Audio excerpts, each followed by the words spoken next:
don't like politics from a perspective of we skip around issues that are the most important. That really infuriates me because you're scared, and I think that there's a level of faith and there's a level of understanding that what people don't get is that voters want to know who you really are.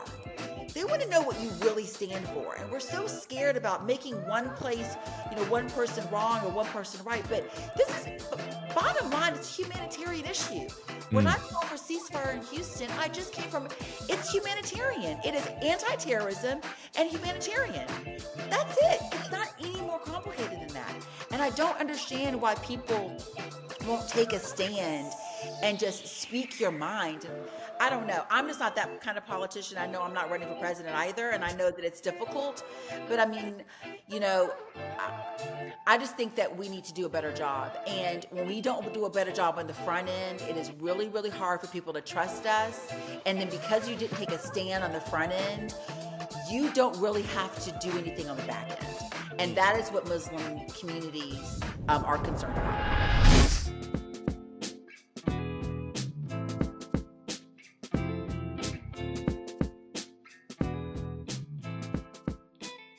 Assalamu alaikum.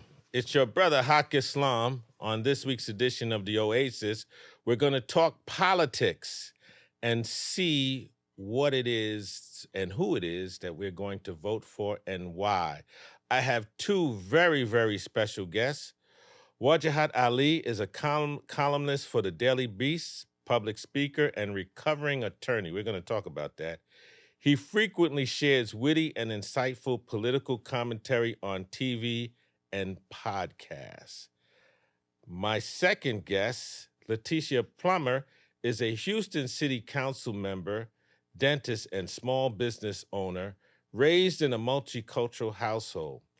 Unfortunately, she's a graduate of Spelman University and the Baylor College of Dentistry. She has been recognized as Houston's top dentist, although she did not go to Howard University. Assalamu alaikum to my guests. Islam. Alaikum assalam. How are you? I'm doing great. I just want it to be known that I am a fan of Howard graduates, Spelman graduates, Morehouse graduates. I'm Switzerland in this. I love everyone equally. And it's unfair that he would do this when I wasn't on camera yet. That's why I did it. I'm smart. Howard University gives you classroom knowledge and outside the classroom knowledge. I did it when you weren't on camera. See, I know, but I am the brilliance in the room. Oh, look out, world. I'm not going to argue that. Spelman is such a great university. It is. I had such great times in Atlanta there. So listen, let's get right to it. I'm going to ask you, why are you voting for Kamala Harris? Letitia, you first. All right. So multiple reasons. I mean, I believe that Kamala Harris is the right person for this job. Clearly, I have some hesitations. I mean, I'm not really, happy about. She's been active and she's said, what she's wanted to say on the Israel-Gaza Palestinian situation. I believe it should be a little bit more forceful. I think that as the leader of the free world, I think that she should have a heavier stance. That's a concern for me. I do believe that the initiatives that she has with small business owners, with the child credits, the first-time home buyers, I think all that's wonderful. My hesitation, once again, is the financial burden they'll have in the United States. I come from the perspective more so of teaching people how to fish and giving them the opportunities to build for themselves. And I just think that this particular political climate, I think that many of the candidates are maybe overpromising, and my concern is under-delivering. And so I am supporting her. I believe that, like many other Muslims, honestly, she's better in the two. And so we have to, I do think what that does we're better in the two mean? So she's, I mean, if better you than Trump, she's better than the other option, right? But I think that she will give us an opportunity to sit down and have conversations. I think we need to work with organizations, like CARE, specifically, to find ways to sit down and have conversations. I just wish that she was a little bit more aggressive in her decisions on how to work and to deal with the war that we're seeing in the Middle East. Wajahat, your position, please. Pleasure being on your show. Thanks so much for having me. A music industry veteran inviting a middle-aged dad who drives a minivan. I feel very cool. And because the rest of this panel is dressed so well, I decided to wear a jacket just for you, for those people who can't see it on this podcast. Look, I'm a Muslim. I do not kneel to men and women. I do not worship kings and queens and emperors. Politicians are exactly that, politicians. They're servants of the people. And in every election, you have a choice. The choice is never perfect. And in this election, we have two choices, only two. Kamala Harris or Donald Trump. If you vote third party, if you vote Jill Stein, if you vote Cornel West, it's going to be a vote for Donald Trump in the swing states. That's just how the math is going to work out. So you have to ask yourself, who will do the most good? And as a Muslim, if I may speak as a Muslim, we are always commanded to seek out the most good, do the most good, help the most people possible, and avoid the most harm. And it's clear to me, from what I've seen, what I've studied the past 10 years, witnessing the rise of Donald Trump, warning about his descent to fascism, listening to his rhetoric, seeing the January 6th violent insurrection, seeing him say over the weekend, just yesterday, that he will invoke the military and the National Guard against his enemies, saying that he will invoke the Alien Sedition Act against non-citizens. That was the same, by the way, act that was used to intern Japanese American citizens during World War II. Seeing him refer to our immigrant brothers and sisters as rapists, criminals. It's all projection. He's the man who has been held accountable for sexual assault by a jury of his peers. He's the criminal running for president. He's the man who's been twice impeached. To see that he has a concept of a plan, no plan for healthcare, and we know so many people in our communities need affordable healthcare. We have so many elders in our communities who rely upon Social Security and Medicare. Kamala Harris will strengthen it. He says he's going to attack it and defund it. He does not believe in climate change, even though as a Category 5 hurricane is destroying his base in Florida. Kamala Harris and Democrats believe in climate change. They passed the bill, infrastructure bill, to actually combat climate change. Gun violence that is harming our communities. We have Republicans wearing AR-15 pins to Congress instead of the U.S. flag. You see Democrats saying, okay, own your gun, but maybe we don't need assault rifles, right? As the council member Plummer said, child tax credits to raise our children out of poverty. An inclusive America. It ain't perfect, but she says, you know what? I'm a black Indian woman. I didn't just turn black. I know what it's like to be the child of immigrants. And this is a country for all of us. Two distinct, clear visions for two distinct, clear paths forward in America. An imperfect democracy, which needs to be made better, or an authoritarian regime, fascism under Trump. For me, there's no both sides. It's Kamala Harris. Right. Now, let's back up a minute. And full disclosure, she's a friend of mine. We were classmates or students at the university, at Howard University at the same time. Should I say again it's the greatest university on earth, or do you guys already know that? Now, there's no bias in this podcast, by the way. This is straight down the middle. None at all. Only facts. None at all. Now, there are many one-issue Muslims out there now. Mm-hmm. Okay.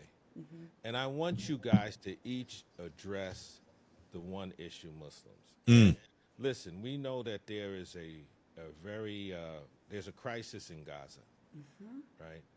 And we see that every day. We're deluged with atrocities and violence and murder and rape and all the stuff that we're reading about and actually seeing. And this is a prominent issue. But this issue has been going on for over 100 years. Mm-hmm. You know, when you look at well, we won't go into that. Okay.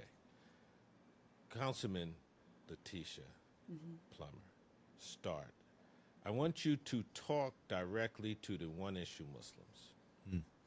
Listen, I understand your hesitation. I understand that we are not doing the best job to ensure that we protect our sisters and brothers in Palestine.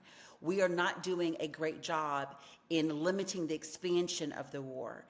But I can tell you that the two options that we have, I do believe that we will have the opportunity to sit down with Vice President Kamala Harris, soon to possibly be the president, and have deep conversations on how we need to be more forceful in terms of what we are willing to do. it is not perfect. This is not a perfect situation. And I cannot for one moment say that I understand the pain that you're enduring right now. But I will say that she really is the only person in this race that will allow us to move forward. And this is a two-party nation. We have Democrats and Republicans. I know many of you may want to vote for a third-party person, but like my colleague said, that is a vote for Trump. And we all know what he's able to do and what he can do if he was the leader of the free world. So my ask, my humble ask, is that you stand behind Kamala Harris for president and give us the power as elected officials to speak for you, to speak on your behalf, and try to make this nation the best way it can be. Wajahat, you're addressing a room full of Muslims who are one-issue Muslims. The pain is real. We are witnessing an ongoing genocide. 42,000 Palestinian brothers and sisters have been killed. There's man-made famine. The war has expanded to Lebanon. We have 1.5 million Lebanese now displaced. You have the West Bank. You have the continued occupation. You have settlements. And so many Muslims are saying, Wajahat, how can you and the council members say that you will vote for Kamala Harris? How can you be a party to genocide? How can you be complicit to genocide? What is both sides? Both sides support a genocide. There's no worse side. And I say to you that in this particular situation, we have to acknowledge the pain, acknowledge the suffering, and still see the big picture. Yes, Trump will be even worse on this issue and every other issue. Let me put it this way. Trump is openly telling Netanyahu that he will let him annex the West Bank. Benjamin Netanyahu and his group of Jewish supremacists openly want Donald Trump to win. So I will take that into my calculation. If a group of Jewish fanatics who are committing a genocide openly want Donald Trump to win, maybe that's not good for Palestinians, right? Jared Kushner has openly said that he wants to build waterfront properties in Gaza. Trump, people forgot this, but last November, Trump said this, and he said it again in this final month. He will have a litmus test for Muslim immigrants. That will affect our family members. He said that he will bar Palestinian refugees from coming here. He said that he will reinstate the Muslim ban. He has said now that he will have camps. He will deport up to 15 million undocumented immigrants. When dictators create camps, it's usually ain't just one person who goes there. It's a whole bunch of folks, usually the enemies of the people. And so you have a fascist and a genocidal racist in Trump. With Kamala Harris, I agree with the council member. There is an opening for us to maneuver with Democrats. I'll give you one example. When Benjamin Netanyahu came a few months ago and addressed the U.S. Congress, 100 Democrats refused to go and listen to him. That had never happened before in my lifetime, folks. Kamala Harris, Joe Biden made an excuse not to visit him. You have AOC and Bernie Sanders and other elected officials, Democrats, openly against the war, asking for a ceasefire. We will have room to at least maneuver. It will not be perfect. It is painful, but we can push. With the modern GOP, there is no room to maneuver because Benjamin Netanyahu's base is MAGA. His base isn't even American Jews. It's white Christian nationalists and Trump supporters. So on this issue, it'll be far worse, and on every other issue. I agree with you both 100% because I'm going to throw another softball at you both. A friend of mine said, well, there's Jill Stein, Councilman Plummer. You got the floor. Yeah, so I get it. I mean, I get that there's Jill Stein. The problem, though, is that it's impossible to win. Yeah. So when we are able to come together as a group and vote for one person, it gives us the power to say, listen, we were able to rally up all the Muslims to support you. It is your job, it is your duty, it is our expectation for you to do this, because when you decide to run again, we will be absent and we will make sure that we support a third party. This is the first time this has really happened. And so I know, though, and they don't trust us. And I'm saying us because I am a politician, although I'm really a dentist. Who are they? People, and I see, and I'm a dentist. Don't trust Muslims. No, they don't trust politicians. We have my mother used to say we have a sharp tongue, right? When we say one thing, it's the old saying, when we say one thing, we're saying one thing in one way, and then we flip around and say it somewhere differently. And so you have to acknowledge that people, Americans in general, don't trust what we do because we get in office and then we don't execute. We say we're going to do all of these things, and when we get in office, everything switches. And it's a bait and switch. And so we're dealing with multiple things here. Not only are we dealing with the fact that we really only have two choices, but the other thing is when she gets there, she has to do what we're asking her to do. There's going to be no option here, because once this happens and she doesn't agree and she does not ask for some level of ceasefire in a very firm way, not just saying we need a ceasefire, then we have lost all opportunities moving forward. And it's going to be a lot like what you see in local government, where people are not engaged in politics, they don't want to vote. And we have to keep in mind too, many of the Muslims that are here are either their children are first generation immigrants, right? And so a lot of times the Muslim communities have come here, as immigrants, right, and done very well. Small business owners, have been able to be in the, in the medical space and done very, very well. And they've done better than where their lives could have been in their own particular countries, right? And so they've really sat back. They're just now getting engaged. And so if you don't respond and you don't react in the way that we're asking you to, then I promise you, we're just becoming more powerful. Our voice, our resources are strong and deep. And I'm saying, if I were talking to Vice President Harris right now, I'm urging you to listen to what we're asking you. What, Wajahat, I'm gonna flip it for a minute. I want you to now give Vice President Harris some advice. How should she engage us as Muslims? You cannot ignore your base, which is people of color, black people, children of immigrants, brown people. I know you want to bear hug Liz Cheney and Dick Cheney and Alberto Gonzalez and war criminals, but we are part of your base. And your base is telling you, as part of the uncommitted movement, we want to vote Democrat. We are telling you we want to vote Democrat, but we are withholding our vote so you can do the right thing. We know you're vice president. Maybe you can influence the Biden administration, who has enabled a war criminal Netanyahu to commit a genocide before our eyes. He has the power. Reagan, back in the day, picked up the phone and told Israel to knock it off once he saw death and destruction in Lebanon. Eisenhower did it. You can do it.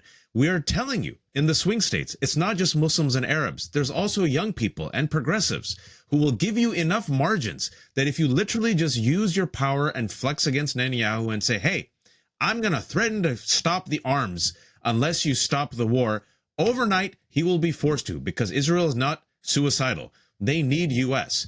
But you have done everything to go and offend our communities. The smallest, lowest hanging fruit was that you could have had a Palestinian American speaker stand side by the Goldberg-Pollen family at the DNC. The Goldberg-Pollen family said everything we wanted a Democrat to say, but you messed up on that. And now with a month left, you're messing up on this, as yesterday we saw Israel bomb the Al-Aqsa hospital, and with my own eyes, I saw a person attached to an IV being burned to death. The easiest way for you to run up the margins and win these swing states is to literally give your voters something that the majority of Americans want. Republican voters, Democratic voters, independent voters, which is a ceasefire and return of the hostages. Influence Biden, and if you can't influence Biden, pivot from him. Pivot from him, at least rhetorically, and you will be rewarded. What's puzzling to me is that, and I always say this, we are 2 billion worldwide.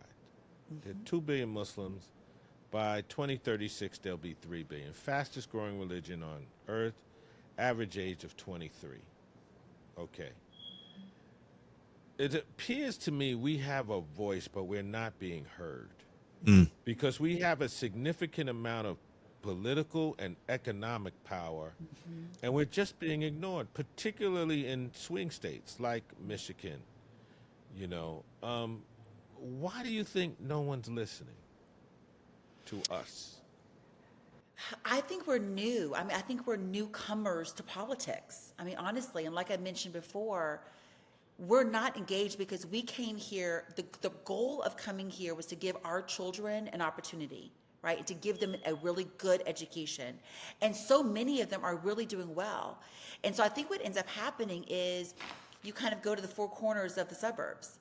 and you just kind of live your life, and you're grateful because the United States has given you something that you were able to acquire before. And so I think we're new, but I tell you, we are getting a voice, and the financial implications and the financial resources that we're bringing to politicians is really being noticed. And so I think this is going to be one moment in time where they're maybe not hearing us, but I promise you, if they don't listen this time, there's going to be a real serious problem. And then, the nation is black and brown, and it's black and brown truly. Like it's black, white, and brown truly. And until we really kind of come together and speak our minds, and now we're at a point where we're actually telling people what we want in list form, like this is exactly what we're looking for, and we're putting in our demands. The more organized we become from that perspective, I think that we're gonna be listened to a lot more than ever before. If go ahead. Sorry, you were asking a question. Go ahead. I want you, but I got something specific for you, but go right ahead. I know we feel impotent. It's a word that I've heard Muslims say, and we feel so weakened, and it's infuriating that there's an ongoing genocide and we are always put to the side, right? Like no one wants to date us publicly, but they want our votes. But I will say this, folks, just because they don't hear us now doesn't mean they won't hear us in the future. And just because you feel powerless now doesn't mean we're not powerful. And it doesn't mean that we're not building up the muscle. And I just want to remind folks with the arc of history. I remember 9/11. And I remember back in those days, we did not even have a single elected Muslim American official. We did not even have Muslim American faces on television. We did not have Muslim American storytellers. Now you fast forward 23 years, we have council member Letitia Plummer. We have this podcast. We have brown and black faces, openly Muslim in fashion, in media, in music, in entrepreneur and technology. My friends are now partners at their law firm. My friends are running for office, right? So we are a growing mashallah coalition, and we have allies. And if you want to go back to this one issue, it isn't just a Muslim and Arab issue. You saw young people. It is a multi-faith, multiracial group, oftentimes led by Jews on campuses, right? And so for the Democratic Party, as the council member said, they know this is a shift. And for the old guard, this is terrifying them, but they can't ignore the AOCs. They can't ignore the council member Letitias. They can't ignore the black and brown faces. They realize we are the future and part and parcel of the base. So you have to think long-term and strategically, which is very difficult in the present time while you are seeing babies being killed. But I still urge Muslims listening to this, think about the big picture, think about the long term, think about going towards the most good and avoiding the most harm. And that's why I still say, with all the pain that we have, Kamala Harris and the Democrats are the best vehicle for our communities to reach the end game, which inshallah will uplift all of our communities. Let's do a deeper dive here because I want to talk about what's within our community, right? Now, friends of mine who are Arab Americans, for the most part, and I'm talking from a personal standpoint,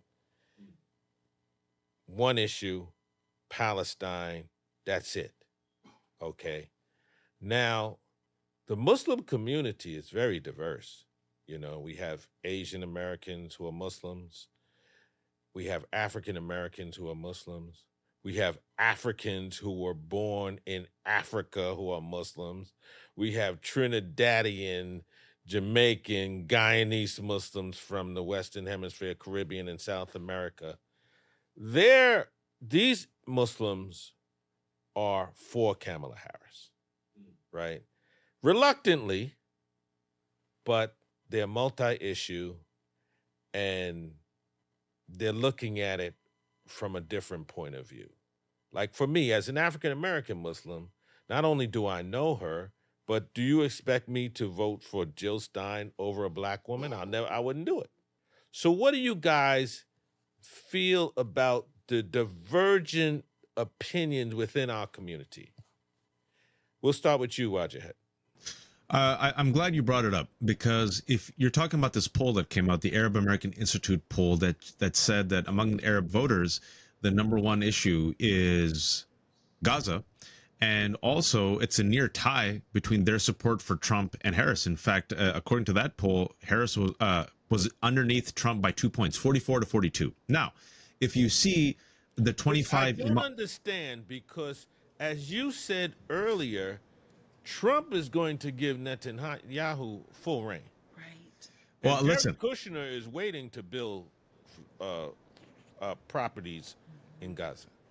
if you want to do a deep dive, you want to get real, Let's a lot of go. brown folks have chased whiteness, and they've forgotten that this country will turn on them on a dime, and they should have embraced blackness as natural allies. And we saw this happening after 9/11, where a bunch of suburban and middle class and upper middle class educated brown folks who thought that they had chased whiteness and were safe, this country reminded them overnight, nope, you ain't safe. You're just a dirty Muslim, an invader, just like the rest. And a bunch of those folks, I'm sorry to say, 20 years later have become, as we say, fat and comfortable. I'm not using that as a pejorative. I'm talking about they've forgotten what it was like after 9/11. I did not forget. And what I have heard, and I can't believe I hear this again and again from privileged, educated, informed, middle class, upper middle class Muslims. Well, we'll be okay.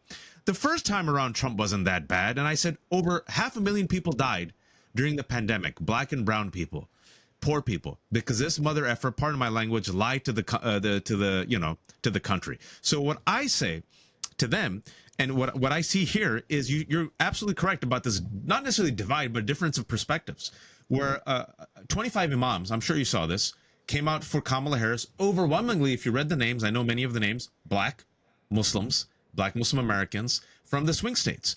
And when you talk to a lot of black Muslim Americans, black people are the base of the Democratic Party, they say we care about Gaza. But you know what we also care about? Economic equity, health care, access to resources, infrastructure, white supremacy. And when we see both, we can't sit there and afford to live through another Trump presidency where he will openly attack our communities. So we understand, we care deeply about Gaza, but I also got my communities who I know will benefit under Democratic policies, especially Social Security, Medicare, healthcare, child tax credit. And a lot of these folks, unfortunately, also upper middle class. I'm sorry, it's not, you don't want to stereotype, but let's be honest. A lot of upper middle class, suburban brown folks are like, yeah, I'll be okay. I can sit this out. And I keep telling them you won't. And when I keep repeating, think about the greater good. If you even want to limit it to Muslims, think about your Muslim brothers and sisters in America, the middle class and those who are low income who will be harmed. Think about the undocumented immigrants who will be harmed. We also have a duty to Muslims here and abroad. And so many Muslims at home are telling you, please, please, please do not vote for Jill Stein or Donald Trump because it will hurt black Muslim communities. And and they need to listen to those communities and their grievances as well. Councilman Sorry for Plummer, my TED Talk and my rant. I need you. No. I need you to jump in because Yes. I know you're the product. I shouldn't product. You're the child Yes. of an African American and Asian. Yeah, my mom is Yemen. My mother is Yemen and Persian. Yemeni Persian. Yes. Okay, so you see the African American perspective, and you see the perspective of Asian Yemeni. So Yes. please. Yes. So let me give you what happened to me when I ran for Congress in 2018. What I realized is that in the Muslim community, I wasn't Muslim enough. In the black community, I wasn't black enough. And I experienced that my entire childhood, my entire life. And that's why I really relate to Kamala in terms of what Trump said, that she's not, she just turned black and all that other jargon that he does. My point in saying that is that we have to look at character.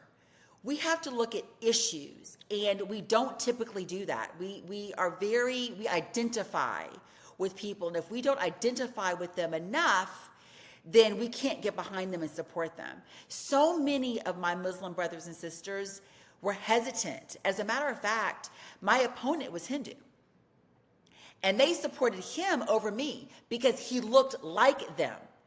They weren't sure what I was going to do when I got into city council, or what I would have done for Muslim community when I got into when I was running for Congress. And so we have to prove things up. I had to prove myself. I mean, I had to drag my mother along with me to say, no, listen, I really am half of you. Like, I really am. I'm not a black Muslim, right? Even though there's nothing wrong with a black Muslim. But my Muslim brothers and sisters, I'm talking about the Arabs and the Pakistanis, I had to prove myself to them. And now they're supportive. But let's stop there because this upsets me so much. But let me jump in. I don't believe that's what they felt, though. I think it was really identity. It was more relatable. Are you saying it was cultural? It was more cultural. It was more understanding. If you're going to say you're Muslim, you don't look like me, so I'm not quite sure if you're going to understand my stresses, my struggles. If you're really going to, stand for the things that I believe in. I don't believe it was a space of inferiority, by no means. Okay. I think it was more or less a fact, and I really want to make sure that I'm clear on that. I think it was more a fact is, number one, I was a woman, right? And then number two, they just weren't sure. And it's going to take us as trailblazers like myself that really show, listen, when I got there, I'm going to do the job. I'm going to make sure that you are not confused. No one's confused about who I am. I tell people all the time, you don't choose to be a black female Muslim in politics. Are you kidding me? Like, those are the three worst things you could be in the political space, right?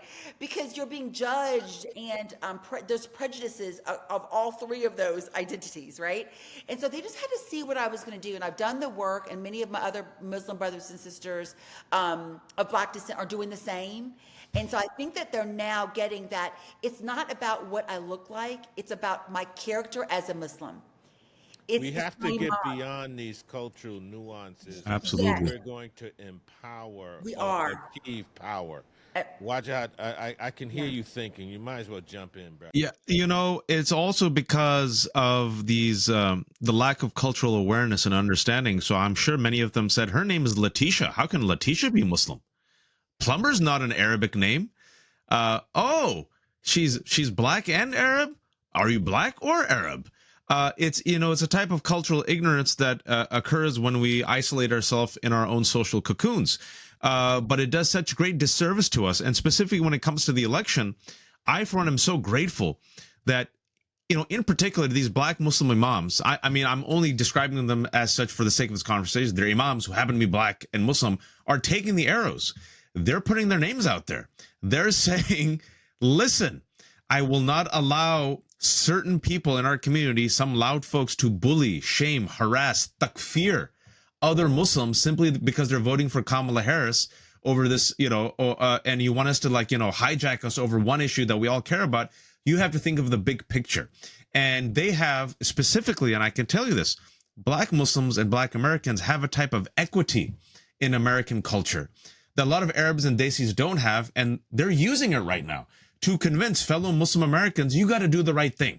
It's amazing the level of alienation from friends who are Arab who don't want to talk to me anymore because I told them from the beginning I'm voting for Kamala Harris. And it's not only because, we were friends at school, but I don't have any other choice. I really don't. I don't.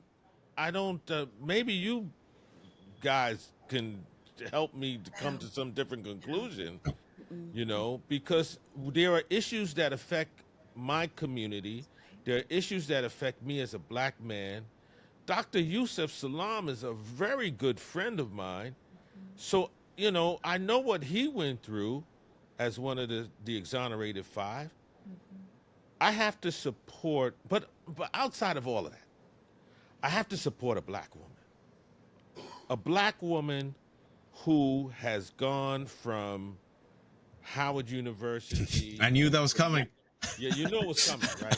You know what's coming. I was just waiting for it. Add on some adjectives, but I said, I would let that go. But she has worked her way up from district attorney, attorney general, Senate, and vice president. And what kind? That's a resume. That shows that she actually is prepared for the job. You know, Compared to a racist criminal who's been impeached twice. there you go. There you go. I think And the challenge also, though, is that I mean, let's be honest, there's a gender issue here too.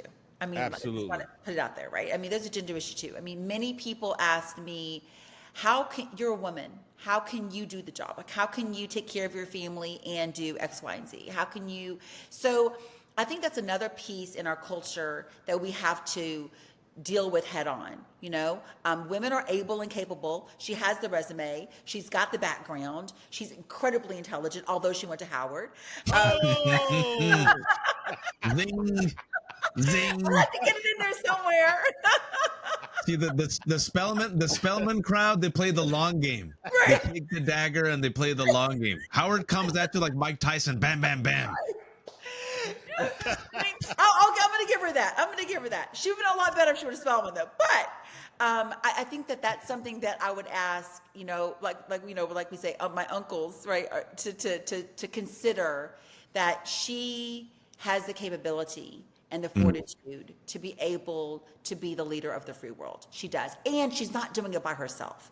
I mean, she will have an amazing team behind her and staff behind her. And us as the Muslim community have an opportunity to be at the table. We really do. And how can, you know, you've heard this, I'm sure, in your communities, and you heard this say to us, the ones who have been public about, you know, making our, if you will, argument for Harris. At the end of the day, you vote for who you want to vote for. If you're listening to this podcast, we can only give you our opinions, and hopefully you can make an informed opinion. But I'm sure you all have heard this. We have to punish Biden and Harris for Gaza, and as such, we will either not vote Trump, or vote Jill Stein, which I think it should be clear to people by now is a vote for Trump. And what I say is this: if you believe you are punishing Biden and Harris by voting for Stein or not voting for Harris, it is like punching yourself in the face. absolutely. You know, you're not punching Biden. He's going to retire. You're not punching Harris. She's a very accomplished, now one of the most well-known women in the world. She will also be fine. Democrats will be fine. You are punching yourself in the face, and you're punching your own community. That's what will happen. Number one, Trump, a fascist and a criminal, will impose policies that will be so utterly detrimental to everybody. Number one. Number two, for Muslims and Arabs abroad, if that is your only issue, as we have discussed, he will be even worse. And number three, Democrats will say, I hate to say this, Democrats are going to blame us. And now we have lost the little power that we had to even maneuver, right? Because they're saying, well, okay, well, you threw us under the bus and you didn't want to work with us at all. Why should we work with you? And also, another thing is, if she wins without Muslims, my fear is Democrats will say, we don't need these Muslims. We won without them. Yeah. Okay, let's do a quick round robin. Yes. So good. Let's look at Michigan, Pennsylvania, and Wisconsin. Councilman Plummer, what's your prediction? Ooh, that's going to be rough. I don't know. I mean, wow. In some of those states, there's no independent. It's only Republican, Democrat. I don't know, y'all. I think it's going to be right down the middle. I really, really When you do. mean right down the middle? I mean, I don't know. I think it may be 50-50. I think maybe, you know, Trump can win half and Kamala will win half. Well, it's only three. It's three. Yeah, I Michigan, Wisconsin, and if the Muslims don't get engaged, and if we stay home, I don't know, y'all. I'm sorry. She needs turnout. Kamala needs turnout. I don't think the Muslims are going to come out. She needs women. And now I'm sorry. She needs people of color. Go ahead. Sorry. And let me just say one more thing. Now we're having challenges with black men. Yeah. It's not just Muslims. It's now black men. There's a challenge there with black men. So I don't know. I'm concerned. Wajahat, Michigan, Wisconsin, Pennsylvania. Okay. This Allah knows best. Right. She needs those three. Let me tell you the pathway. There's 7 swing states. If she wins Michigan and Wisconsin and loses Pennsylvania, she could still win if she picks up one of the two, Georgia, North Carolina, and one of the two, Arizona, Nevada. Prediction she's going to lose Pennsylvania. No, I believe she wins all three. And I believe the margin breaks in her favor based on enthusiasm. And I believe she takes it like 51, 52 to 48 based upon what we have seen the past 2 years, especially after Roe v. Wade. And I believe Trump being the oldest candidate, being a criminal, people are tired of him. I think there's just enough momentum on her side to put her over the edge in Michigan, Wisconsin, and Pennsylvania. And if she wins that one electoral vote in Nebraska, which seems likely, she literally, folks, literally gets to 270. You know, the issue is, I agree with you, but the issue is it didn't have to be this way No. because there's a whole lot of Muslims in Pennsylvania. I'm saying that's Whole lot of Muslims in Pennsylvania. Whole lot of black Muslims in Pennsylvania. Oh, yeah. Whole lot of Arab Muslims in Michigan. That's what I'm telling you. I just don't think it's. I don't think it's that cut and dry. No, I think you made the calculation. I'm not disagreeing with you because it's only a prediction. You know, I won't know anything until we won't know anything until about August. No, probably November 10th. But that's the calculation the campaign has made. They believe they have just enough. They have just enough to win those 3 states based on what I said: momentum, women, coalition of workers, maybe some independents. Have either of you talked to any members of the campaign? Do you have any? Is that inside information you just gave us? Yeah. Well, let me put it this way. Yes.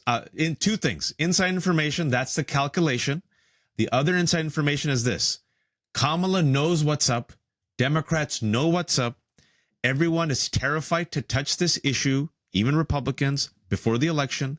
They don't want to touch it. They want to ignore it, which is why Benjamin Netanyahu has gone all in, realizing that no one's going to stop him, which is why he's expanded the war to Lebanon. They realize this is terrible, but they feel like if they touch it, they will risk Republicans calling them anti-Israel, and they will risk losing donors, and they will risk losing some Jewish votes. Whereas I believe all 3 of us here are saying is you actually will gain more by touching this issue, and it will give you enough in the margins of the 3 swing states. But they're so timid, so cautious that they're not going to touch it, folks, no matter what we say, which is painful. And they believe they have enough, and I hope they're right for the sake of our democracy, to barely edge out and win. What fascinates me about this whole political experience we're in right now is that we're such a part of American life right now, Muslims. We're in your face more now than ever before. 9 out of 10, your dentist is a Muslim. We have Muslim comedians all in your face, from Dave Chappelle to Hassan Minaj.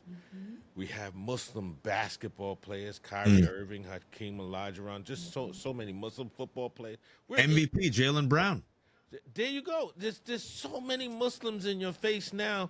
It puzzles me why many people still think we don't exist.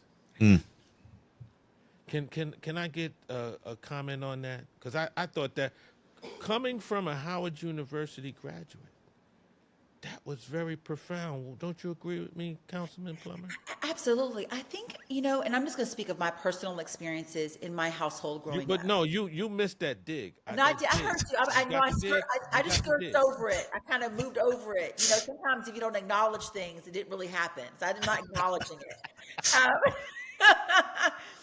But I think that, like I said, I think that we are, we're quiet. We're private.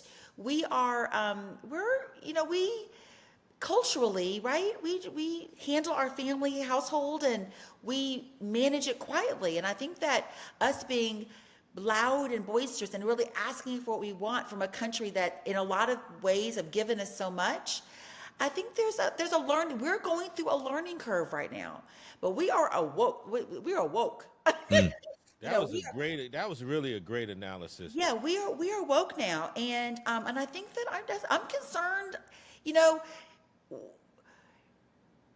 I don't like politics from a perspective of when we skip around issues that are the most important. That really infuriates me because you're scared, and I think that there's a level of faith and there's a level of understanding that what people don't get is that voters want to know who you really are. They want to know what you really stand for. And we're so scared about making one person wrong or one person right. But bottom line, it's a humanitarian issue. When I call for ceasefire in Houston, it's humanitarian. It is anti-terrorism and humanitarian. That's it. It's not any more complicated than that. And I don't understand why people won't take a stand and just speak your mind. And I don't know. I'm just not that kind of politician. I know I'm not running for president either, and I know that it's difficult.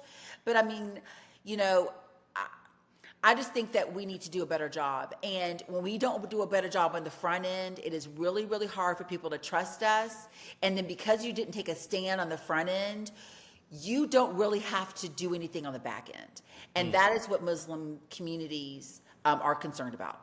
They don't believe that we're going to Final statements, closing remarks. Each one of you have 15 seconds. Wajahat, any predictions? My prediction is that Kamala Harris and Democrats will win. I believe America is sick and tired. But that being said, after she wins, the work isn't over. We're witnessing the death rattle of white supremacy that has turned into a death march. Folks, we're in for a long-term fight. It's going to be a long walk. We have to walk it together, have our heads held up high, have faith. Inshallah, do not despair. But we need to get our hands dirty, get our hands in the ground and work, because this ain't going to end after Trump. And inshallah, if we do the work, and I think we will do the work with the talent that we have in our communities, inshallah, the future for our children will be much brighter. Councilman Plummer? It's time for unification. It's time for us to come together, write down our list of asks. When Kamala Harris wins the presidency, we put pressure, tons and tons and tons of pressure, and get what we want out of this deal. Because we are a huge force to be reckoned with. We are not to be overlooked. And we can get what we want, but we have to organize, and we have to make sure she gets in. Because, you know, if we're not a part of this conversation, we are definitely not going to be a part of the solutions. And so we got one shot at this thing, and we got to make it happen. And we have to hope and pray that because she is also a daughter of an immigrant, that she understands a lot more than maybe what she is putting out. Yeah. We have to believe that, right? And I think that she does. And you know, I know she has to kind of walk that fence carefully, but I'm saying right now, when you become president, Kamala Harris, we're going to be at the table with you, and we have expectations. I want to thank you guys for coming on. This time has just went by so fast. I really enjoyed our time together. I hope to see you again, inshallah. You know, in person. Yes. It would be great. You know, maybe there'll be some Ramadan celebration that we'll attend at the White House, assuming that there's some movement toward a better, a resolution, a peace in Gaza and a peace in Sudan. We didn't even talk yes. Yeah, we didn't talk about Sudan, exactly. We didn't talk about Sudan. And Muslims aren't talking about it. Yeah. No, we're talking about it here. In fact, we have a program. Oh, no, we filmed it. It'll be on this week, actually. Because, you know, what the Oasis is, I hope it becomes a place where we can talk about issues that affect our community nationally as well as internationally, but also to highlight some of the great achievements we're making as a Muslim community. We're doing some great things. And I think those things that we're doing are not talked about enough. You know, in hip-hop, the amount of Muslims in hip-hop is incredible. The amount of Muslims in soccer and just all aspects of life is incredible. So, listen, I hope to see you again. But thank you for coming on. And I look forward to seeing you, inshallah, in the near future. Inshallah. Thank you so much for having me. Thank you all. Stay safe, vote, and inshallah do the work. Yes. Absolutely. Inshallah. Assalamu alaikum. Assalamu alaikum.